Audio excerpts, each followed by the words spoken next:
রাজনৈতিক উদ্দেশ্য হাসিলে ব্যবহার হওয়া থেকে সতর্ক থাকতে শিক্ষার্থী ও নাগরিক সমাজের প্রতি ওবায়দুল কাদেরের আহ্বান, প্রতিটি হত্যার বিচার হবে।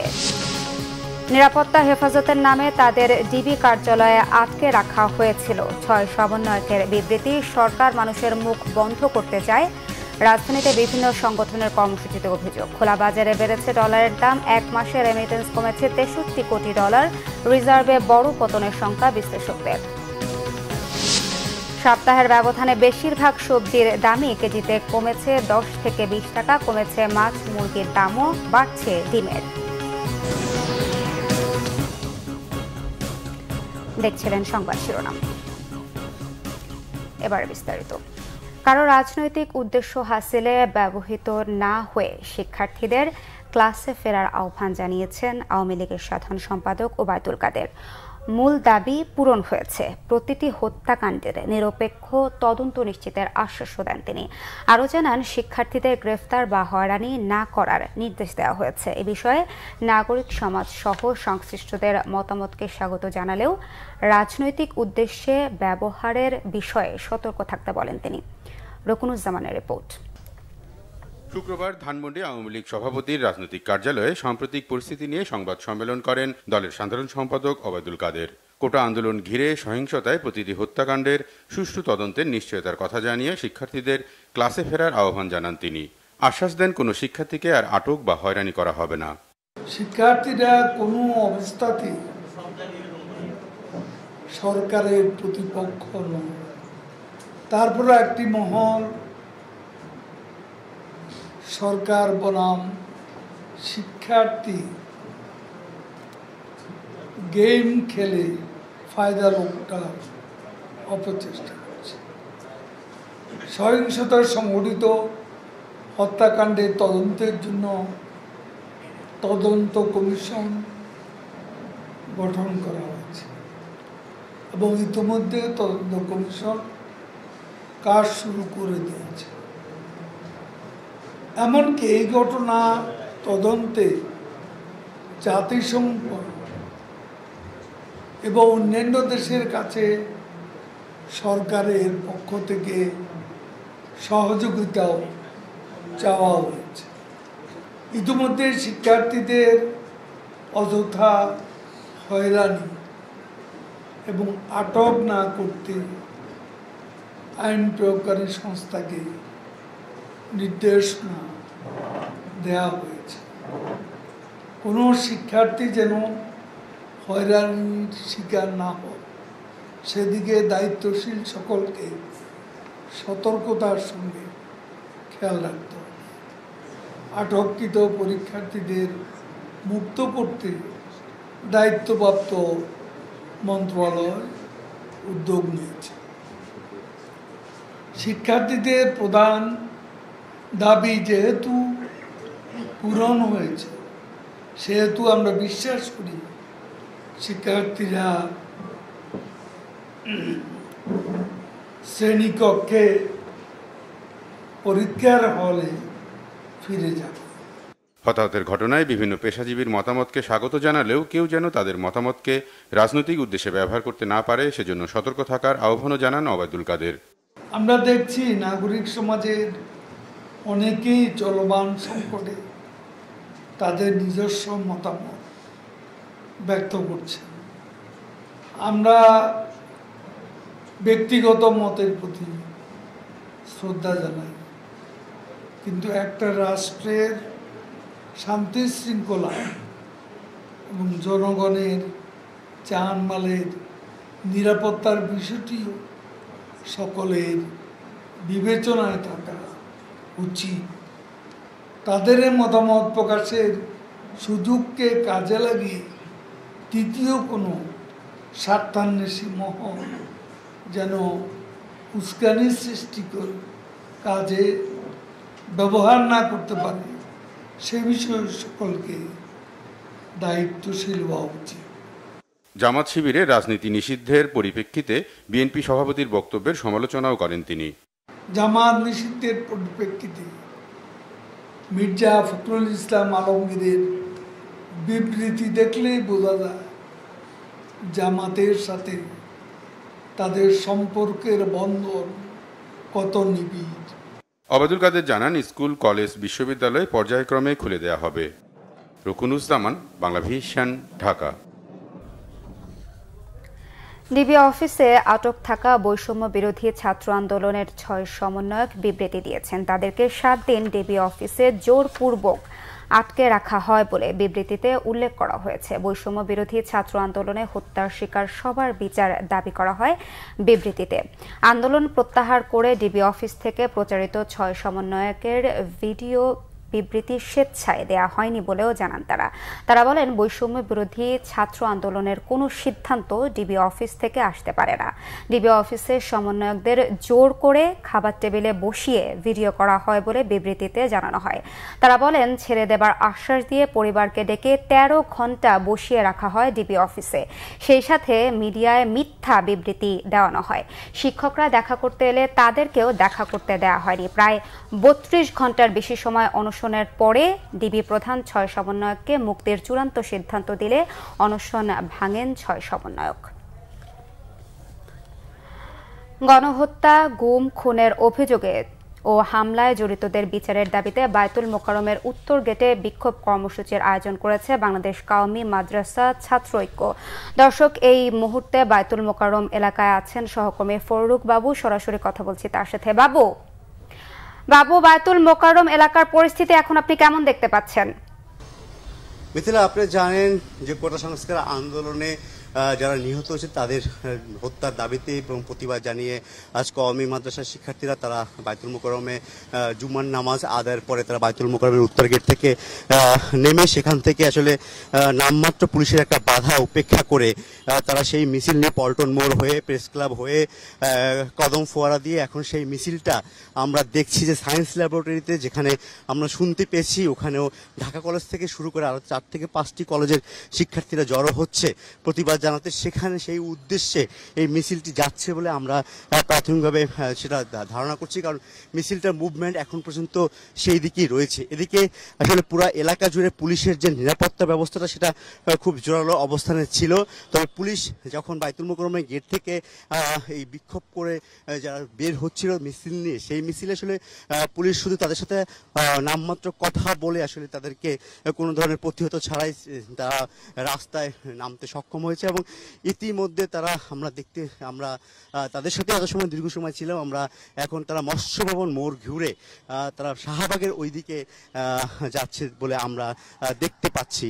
আর এছাড়া আসলে এখন পর্যন্ত অত্র এলাকায় কোনো ধরনের কোনো সংঘর্ষ থেকে শুরু করে কোনো কিছু বিষয় নিয়ে এখন পর্যন্ত আমরা কোনো ধরনের পরিস্থিতি এখানে স্বাভাবিক আছে বলে আমরা দেখতে পাচ্ছি। মিথিলা। জি বাবু, আপনাকে ধন্যবাদ। দর্শক, বায়তুল মোকাররম এলাকার সর্বশেষ তথ্য জানাচ্ছিলেন সহকর্মী ফরুক বাবু। কোটা সংস্কার আন্দোলনে শিক্ষার্থী ও সাধারণ নাগরিক হত্যার দায় নিয়ে প্রধানমন্ত্রী শেখ হাসিনাকে পদত্যাগের আহ্বান জানিয়েছেন বিশিষ্টজন ও শিল্পী সমাজের প্রতিনিধিরা। রাজধানীর বিভিন্ন স্থানে আয়োজিত প্রতিবাদ সমাবেশ ও মানববন্ধনে এ দাবি জানান তারা। সরকার দেশে নৈরাজ্যকর পরিস্থিতি সৃষ্টি করে নাগরিকদের মুখ বন্ধ রাখতে চায় বলেও মন্তব্য করেন বক্তারা। মিরাজ হোসেন গাজীর রিপোর্ট। কোটা সংস্কার আন্দোলন ঘিরে দেশজুড়ে সরকারের দমন নিপীড়ন বন্ধের দাবিতে রাস্তায় বিশিষ্টজন ও শিল্পী সমাজের প্রতিনিধিরা। তারা বর্তমান পরিস্থিতির জন্য সরকারকে দায়ী করে বলেন, দেশজুড়ে শিক্ষার্থীদের নির্বিচারে আটক করা হচ্ছে, বিভিন্ন পর্যায়ে নাগরিকদের হয়রানি করা হচ্ছে বলেও অভিযোগ করেন বক্তারা। বাংলাদেশের 2024-এ এই গণঅভ্যুত্থানে গণ আন্দোলন, এই শিক্ষার্থীর আন্দোলন বৃথা যেতে পারে না। আহত এবং নিহত প্রতিটি ঘটনার সুষ্ঠু তদন্ত করে বিচার করতে হবে। অবিলম্বে গণগ্রেপ্তার বা এই আন্দোলনের সাথে সম্পর্ক থাকবে আমার কারণে তাদেরকে গ্রেপ্তার করছেন, তাদেরকে অবিলম্বে মুক্তি দিতে হবে। সাধারণ মানুষ ও শিক্ষার্থীদের হত্যা ও নির্যাতনের দায় নিয়ে সরকারকে ক্ষমতা থেকে সরে যাওয়া উচিত। সে মানুষকে আমরা আহ্বান জানিয়েছি, আপনারা ঘর থেকে বের হন, আপনারা ঘর থেকে বেরিয়ে আসেন এবং দাবি তোলেন, সোচ্চার হন যে এই হত্যাকাণ্ডের দায় আসলে কার। এই হত্যাকাণ্ডের দায় সরকারের। সরকার প্রধান হিসেবে শেখ হাসিনাকে পদত্যাগ করে দায়ভার কাঁধে নিয়ে একটা শান্তিপূর্ণ গণতান্ত্রিক পরিবেশ আসলে তৈরি করতে হবে। যারা আজকে এই স্বৈরাচারকে কোনো না কোনো ভাবে বাঁচিয়ে রাখার, টিকিয়ে রাখার জন্য দালালি করে যাচ্ছেন, একদিন এই সবার বিচার হবে। এদিকে ধানমন্ডির ৭ মসজিদ সড়কে গণহত্যা ও নিপীড়ন বিরোধী শিল্পী সমাজের ব্যানারে মানববন্ধন এবং বিক্ষোভ মিছিল করেছে অভিনয় শিল্পীরা। কোটা সংস্কার আন্দোলনে দেশে গণহত্যা চালানো হয়েছে বলে মন্তব্য করেন শিল্পীরা। তারা বলেন, প্রতিটি হত্যাকাণ্ডের জন্য সরকারকেই দায় নিতে হবে। এ সময় ৭ মসজিদ সড়কে একটি প্রতিবাদী মিছিল বের করা হয়। এতে সরকারের পদত্যাগ দাবিতে স্লোগান দেন অভিনয় শিল্পীরা। মিরাজ হোসেন গাজী, বাংলা ভিশন, ঢাকা। শিক্ষার্থীদের আন্দোলনে গণহত্যা চালানো সরকারকে রুখতে জাতীয় ঐক্য গড়ে তোলার আহ্বান জানিয়েছেন ইসলামী আন্দোলন বাংলাদেশ। সবাইকে মাঠে থাকার আহ্বান জানান দলটির নেতারা। শুক্রবার পুরানো পল্টনে দলটির নিজস্ব কার্যালয়ে দেশব্যাপী গণহত্যা, গণগ্রেফতার, নির্যাতন ও হয়রানির প্রতিবাদে করণীয় বিষয়ে ছাত্র যুব নেত্রীদের সাথে মত বিনিময় সভায় দলটির নায়েবে আমির মুফতি সৈয়দ মোহাম্মদ ফয়জুল করিম অভিযোগ করেন, সারা দেশে গ্রেফতার নামে সরকারের পেটোয়া বাহিনী মানুষদের জিম্মি করে কোটি কোটি টাকা হাতিয়ে নিচ্ছে। জুলাই মাস জুড়ে গণহত্যার বিষয়ে আন্তর্জাতিক তদন্তের দাবি জানিয়ে তিনি বলেন, আন্দোলন সহ সবকিছুর দায় দায়িত্ব সরকারকে বহন করতে হবে। ছাত্র আন্দোলন হলেও এটা জনগণের অধিকার আদায়ের আন্দোলন বলেও দাবি করেন তিনি। আজকে 24 সনে যে খুন হয়েছে শেখ হাসিনার নেতৃত্বে, আমরা সেই বিচারও চাই। 75-এর খুনিদের বিচার চাই, আবার 24 সনে যারা খুন করেছে আমরা তাদেরও বিচার চাই। সরকারের সব জায়গায় পেটুয়া বাহিনী সামান্য কেসে রিমাইন্ডে দেয়, অ্যারেস্ট করে, ধরে, টাকা নেয়, ছেড়ে দেয়। লক্ষ লক্ষ কোটি কোটি টাকা মানুষ থেকে ছিনিয়ে নেওয়া হচ্ছে বর্তমানে। সকাল থেকে রাজধানীতে থেমে থেমে বৃষ্টি হচ্ছে। বৃষ্টি, তার উপর সাপ্তাহিক ছুটির দিন, তাই সড়কে যান চলাচল তেমন নেই। রাজধানীর কারওয়ানবাজার, ফার্মগেট, পল্টন, গুলিস্তান, মতিঝিল সহ বিভিন্ন এলাকায় ঘুরে দেখা যায় বাস, অটোরিকশা চলাচল করলেও ব্যক্তিগত গাড়ি তেমন নেই। যারা ঘর থেকে বের হয়েছেন কিছুটা ভোগান্তিতে পড়তে হয় তাদের। ছাতা নিয়ে বের হতে দেখা যায় অনেককে। বৃষ্টিতে বিপাকে পড়েন রিকশা ও বিভিন্ন অ্যাপসে পরিচালিত বাহনের চালকরা।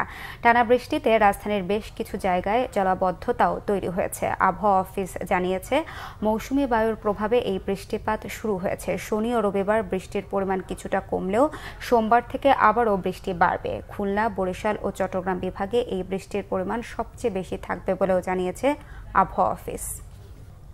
ধারা তা আগামীকাল সকাল থেকে, অর্থাৎ 3 তারিখ সকাল থেকে 4 তারিখ 4 আগস্ট সন্ধ্যা পর্যন্ত এই বৃষ্টিপাতের তীব্রতা একটু কম থাকবে। কিন্তু 5ই আগস্ট থেকে এই বৃষ্টিপাতের তীব্রতা আবার পুনরায় বৃদ্ধি পেতে পারে। বিশেষ করে খুলনা, বরিশাল এবং চট্টগ্রাম বিভাগে এই বৃষ্টিপাতের তীব্রতা সবচেয়ে বেশি থাকবে। তখন মৌসুমী বায়ু সক্রিয় থাকবে এবং আমরা এই অতি ভারী বৃষ্টিপাতের কারণে বিশেষ করে চট্টগ্রামের পাহাড়ি এলাকায় ভূমিধসের সম্ভাবনা রয়েছে। এই মর্মে আমরা ভারী বর্ষণের সতর্কবার্তাও দিয়েছি। খোলা বাজারে উদ্বেগজনক হারে বাড়ছে মার্কিন ডলারের দাম। কয়েকদিনের ব্যবধানে ডলার প্রতি দাম ছাড়িয়েছে 125 টাকা। প্রবাসীরা ব্যাংকিং চ্যানেলে বৈদেশিক মুদ্রা পাঠানো কমিয়ে দেওয়ার 10 মাসের মধ্যে সর্বনিম্ন পর্যায়ে নেমেছে রেমিটেন্স। চলমান সংকট নিয়ে প্রবাসীদের উৎকণ্ঠা শিগগিরই দূর না হলে বৈদেশিক মুদ্রা রিজার্ভে বড় পতনের পাশাপাশি অর্থ পাচার বেড়ে যাওয়ার শঙ্কা বিশ্লেষকদের। জিয়াউল হক সবুজের রিপোর্ট। মার্কিন ডলারের দাম স্থিতিশীল রাখতে ক্রলিং পেগ চালুর 3 মাসের মাথায় আবারও অস্থির বৈদেশিক মুদ্রার বাজার।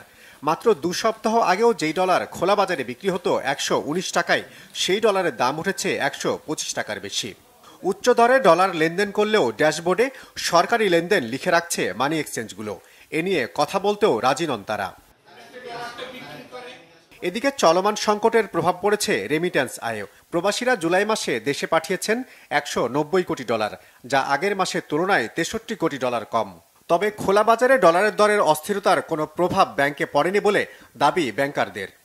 বাংলাদেশ ব্যাংক সর্বশেষ নির্দেশনা যেটা আছে ওইটাই যে আমরা কোনোভাবে যেন বেশি রেটে না কিনি। জুলাই মাসের তৃতীয় সপ্তাহে যে রেটটা যেভাবে দেওয়া ছিল এখনও সেটাই আছে। আমরা এর মধ্যে ওই রেটের মধ্যেই আমরা কেনাবেচা করতেছি এবং সেভাবে আমাদের যে পেমেন্টগুলো আছে বিদেশি পেমেন্ট আমরা সেটা দিচ্ছি। আমাদের যে শাখার যে সকল গ্রাহকের যে রেমিটেন্সগুলো আছে সেগুলো আসলে আমরা তো ওইভাবে ধরেন এক সপ্তাহের ভেরিয়েশন কত হয়েছে স্পেসিফিক ওইভাবে আমার ক্লায়েন্ট আছে ধরেন 15,000। এই আসলে এই প্রত্যেকটা অ্যাকাউন্টে গিয়ে যারা বিদেশ থেকে টাকা আসে এই রেমিটেন্সগুলো দেখে এটার গ্রোথ বড় ডিফিকাল্ট। অর্থনীতি বিশ্লেষকরা জানিয়েছেন দেশের চলমান সংকটে প্রবাসীদের উদ্বেগের প্রভাব পড়েছে প্রবাসী আয়ে। বেশ কিছুদিন ইন্টারনেট বন্ধ ছিল, দেশে কারফিউ চলছিল।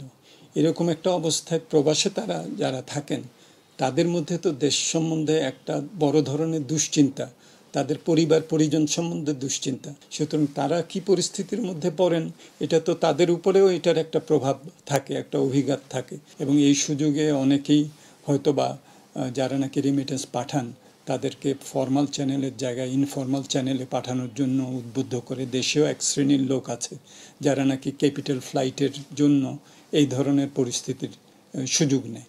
সংকটের সন্তোষজনক সমাধান না হলে রপ্তানি ও রেমিট্যান্স আরও কমে যাওয়ার শঙ্কা অর্থনীতিবিদদের।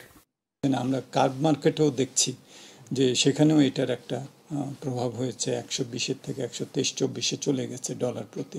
এটা দীর্ঘমেয়াদে কি হবে এটা কিন্তু নির্ভর করবে যে আমাদের রাজনীতিবিদরা এটা কিভাবে ট্যাকল করতে পারেন, কিভাবে একটা অন্তর্ভুক্তিমূলকভাবে আমাদের দেশকে সামনের দিকে এগিয়ে নিয়ে যেতে পারেন, যাতে প্রবাসীদেরও একটা আস্থা থাকে যে আমাদের একটা গণতান্ত্রিক প্রক্রিয়া এবং একটা সামষ্টিক একটা মূল্যবোধের মধ্য দিয়ে আমরা আমাদের বিরাজমান সমস্যাগুলি সমাধান করতে পারি।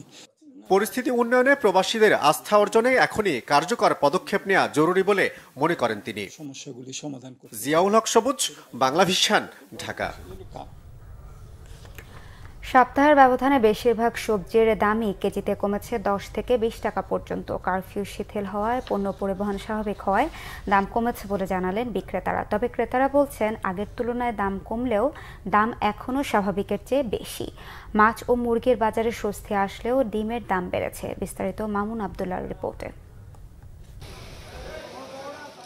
সাপ্তাহিক ছুটির দিনে সকাল থেকেই ঝিরিঝিরি বৃষ্টি রাজধানীতে, এর প্রভাব পড়েছে বাজারেও। ছুটির দিনেও তাই কাঙ্ক্ষিত ক্রেতার দেখা নেই কাঁচা বাজারে। চাহিদার তুলনায় পণ্য সরবরাহ বেশ ভালো। সবজির বাজারে বেশিরভাগ সবজিরই দাম নিম্নমুখী। বিক্রেতারা বলছেন সব ধরনের পণ্যেই দাম কমেছে কেজিতে 10 থেকে 20 টাকা।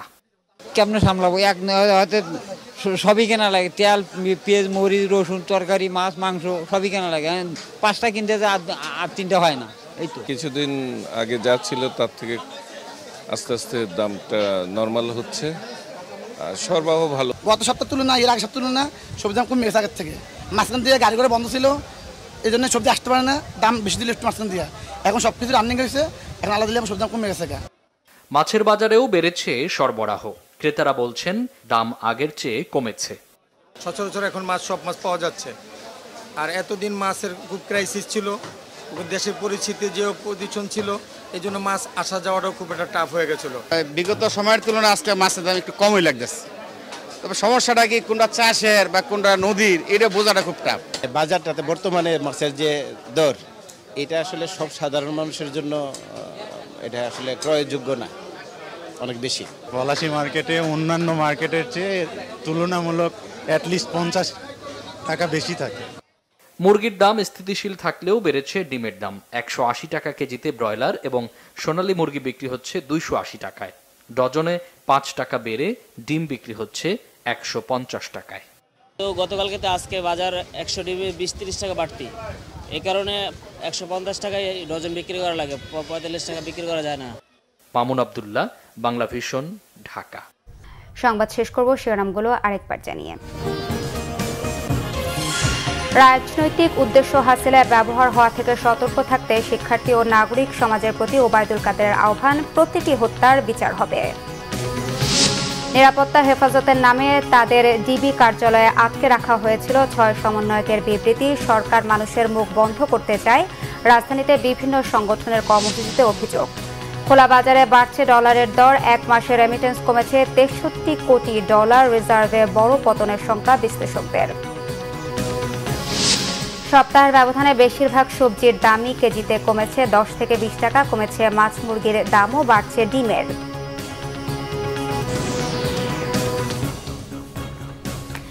এই ছিল এখনকার মতো। পরের সংবাদ বিকেল 4টায়, এর আগে 3টায় রয়েছে নিউজ টপ 10 দেখার আমন্ত্রণ রইল। এছাড়া বাংলাদেশের সংবাদ ও সংবাদ সংশ্লিষ্ট অনুষ্ঠান দেখতে ভিজিট করুন www.bvnews24.com ও facebook.com/banglavisionnews এবং সাবস্ক্রাইব করুন youtube.com/banglavisionnews। এতক্ষণ সাথে থাকায় ধন্যবাদ সবাইকে।